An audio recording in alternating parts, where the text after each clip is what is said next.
আসসালামু আলাইকুম এভরিওয়ান। আশা করছি সকলে ভালো আছেন।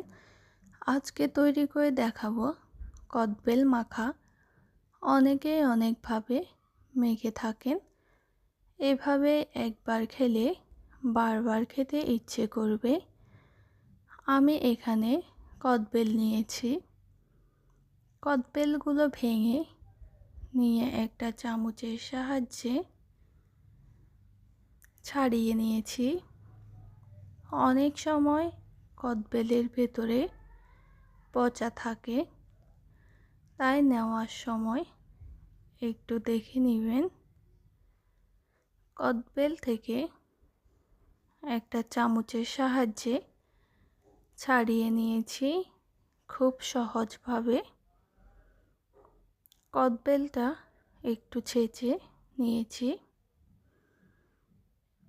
এখন আমি দিয়ে দিচ্ছি পরিমাণ মতো লবণ, পরিমাণ মতো গুঁড়া মরিচ। আপনারা চাইলে শুকনো মরিচও দিয়ে দিতে পারেন। দিয়ে দিচ্ছি ধনে পাতা কুচি, দিয়ে দিয়েছি পরিমাণ মতো চিনি, দিয়ে ভালোভাবে মেখে নিব। ভালোভাবে মেখে নিলেই তৈরি হয়ে যাবে আমাদের কদবেল মাখা।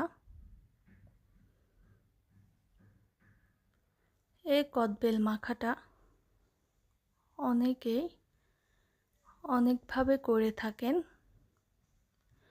এই কদবেল মাখাটা অনেক মজার হয়। আপনারাও এভাবে মেখে খেলে বারবার খেতে ইচ্ছে করবে। আজকের মতো বিদায় নিচ্ছি।